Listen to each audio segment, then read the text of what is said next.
നമസ്കാരം. Raf talk ഫുട്ബോളിലേക്ക് അവർക്കും സ്വാഗതം. സ്പാനിഷ് സൂപ്പർ കപ്പിന്റെ ഫൈനൽ മത്സരം ആവേശത്തോടുകൂടി കാത്തിരിക്കുകയാണല്ലോ നമ്മളൊക്കെയും. FC ബാഴ്സലോണ കഴിഞ്ഞ തവണത്തെ ഫൈനലില് കഴിഞ്ഞ സ്പാനിഷ് സൂപ്പർ കപ്പിന്റെ ഫൈനലിൽ ഇതേ സൗദി അറേബ്യയിലിട്ട് റയൽ മാഡ്രിഡിനെ തകർത്ത് തരിപ്പണമാക്കി 5-2 കൊന്ന് കൊലവിളിച്ച് നിങ്ങൾക്ക് ഓർമ്മയില്ലേ? ഈ തവണ അത് ആവർത്തിക്കുമോ, അതല്ല തിരിച്ചടിക്കുമോ റയൽ മാഡ്രിഡ് എന്ന ചോദ്യം അത്ലറ്റിക്കോ മാഡ്രിഡിനെതിരെ സെമി ഫൈനൽ മത്സരം വിജയിച്ച ശേഷം തിബോട്ട് കോർട്ടോ പറഞ്ഞ രണ്ട് ഫൈനലുകളുടെ കണക്കുകൾ തീർക്കാനുണ്ടെന്ന്. അതൊന്ന് ഈ സൂപ്പർ കോപ്പ ഡി എസ്പാനിയുടെ ഫൈനലും മറ്റൊന്ന് കോപ്പ ഡെൽറയുടെ ഫൈനലുമാണ്. കഴിഞ്ഞ തവണ 2 ഫൈനലുകളിലാണ് FC ബാഴ്സലോണയോട് റയൽ മാഡ്രിഡ് പരാജയപ്പെട്ട്. ഇത്തവണ അതിനുള്ള പകരം വിട്ടുപോ, അതാണ് ചോദ്യം. പക്ഷെ തിരുത്തി കുറിക്കപ്പെടാൻ ചില ചരിത്രങ്ങൾ അവിടെയുണ്ട്.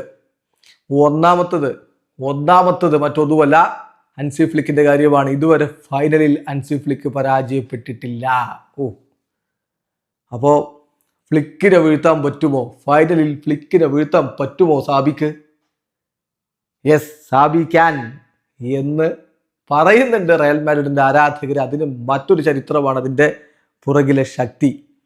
അതായത് 4 ടീമുകൾ കളിക്കുന്ന ഫോർമാറ്റിലേക്ക് ഈ സൂപ്പർ കോപ്പ ഡി എസ്പാന മാറിയതിനു ശേഷം ഇന്ന് വരെ ഒരു ടീമും തുടരെ 2 വട്ടം സ്പാനിഷ് സൂപ്പർ കപ്പ് നേടിയിട്ടില്ല. അപ്പൊ കഴിഞ്ഞ തവണ ബാഴ്സ നേടി. ആ ചരിത്രം തുടരുന്നാൽ ഇത്തവണ ബാഴ്സക്ക് കിട്ടില്ല. കാരണം 2 തവണ തുടർച്ചയായിട്ട് നേടിയിട്ടില്ലല്ലോ. റയൽ കൊണ്ടുപോകും. അതൊരു ആത്മവിശ്വാസമായിട്ട് നിൽക്കുന്നുണ്ട്. കാരണം ഇതൊക്കെ സൂപ്പർസ്റ്റിഷ്യൻസും പഴയ കഥയൊക്കെ പറഞ്ഞിട്ട് കാര്യമുണ്ടോ എന്ന് ചോദിക്കാൻ ആളുണ്ടാവും. കാര്യമുണ്ടോ ഇല്ലയോ എന്നുള്ളതല്ല. ഫുട്ബോൾ ആവേശം എന്ന് പറഞ്ഞാൽ ഇതെല്ലാം കൂടി ചേരുമ്പോഴാണ്. അപ്പൊ അതാണ് അതിന്റെ കാര്യം. നോക്കാം നമുക്ക് ആ ചരിത്രം എന്താണ്. 2020 മുതലാണ് സ്പാനിഷ് സൂപ്പർ കപ്പ് 4 ടീമുകളെ വെച്ച് നടത്താൻ തുടങ്ങിയത്. അപ്പം ആദ്യ വർഷം 2020 Real Madrid versus Atletico Madrid final മത്സരമാണ് നടന്നത്. ഗോൾ രഹിതമായിട്ട് ഫൈനൽ മത്സരം അവസാനിച്ചതിന് ശേഷം 4-1 റയൽ മാഡ്രിഡ് പെനാൽറ്റിയിൽ വിജയിച്ച് കിരീടം ചൂടി ഇതേ കിങ് അബ്ദുള്ള സ്പോർട്സ് സിറ്റി സ്റ്റേഡിയത്തിൽ ജിദ്ദയിൽ. 2021 final athletic club Bilbao versus FC Barcelona പോരാട്ടമായിരുന്നു.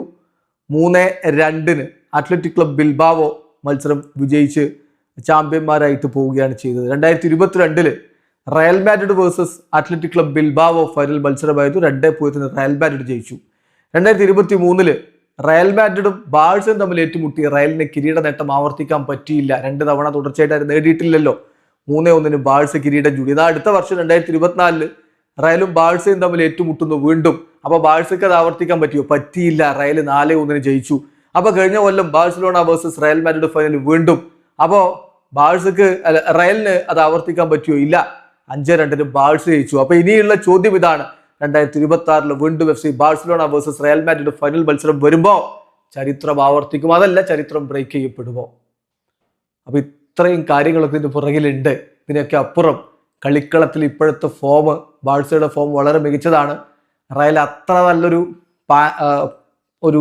പാത്തിലൂടെ അല്ല ഇപ്പൊ കടന്നു പോകുന്നതെന്നും മാത്രമല്ല, സാബി അലോൺസോക്ക് ഇതൊരു പക്ഷെ അൾട്ടിമേറ്റമാണ് എന്ന് റിപ്പോർട്ട് ചെയ്യുന്ന സ്പാനിഷ് മാധ്യമങ്ങളുണ്ട്. ഇത് കളി തോറ്റാല് കിരീടം കിട്ടിയില്ലെങ്കിൽ അദ്ദേഹം പുറത്തേക്ക് വരെ പോകാൻ സാധ്യതയുണ്ടെന്ന്. അപ്പൊ കൈബൈ പറന്നൊരു പോരാട്ടം സാബി അലോൺസോക്ക് വേണ്ടി റയൽ മാഡ്രിഡിന്റെ കുട്ടികൾ കാഴ്ചവെക്കുമ്പോ മറുഭാഗത്ത് ഹൻസി ഫ്ലിക്കിന്റെ ഇന്നേ വരെ ഫൈനലിൽ തോറ്റിട്ടില്ലെന്ന റെക്കോർഡ് സംരക്ഷിച്ചു നിർത്താൻ ബാഴ്സയുടെ ചുണക്കുട്ടികളും കച്ചകെട്ടി ഇറങ്ങുമ്പോ നാളെ കിങ് അബ്ദുള്ള സ്പോർട്സ് സിറ്റിയിൽ തീവറക്കുന്ന ഒരു എൽ ക്ലാസിക്കോ നമുക്ക് കാണാൻ പറ്റും. കാത്തിരിക്കാം. വീഡിയോ അവസാനിക്കുന്നു. ഫുട്ബോൾ ലോകത്തെ കൂടുതൽ വിശേഷങ്ങളുമായി റാഫ് ടോക്സ് എത്താം.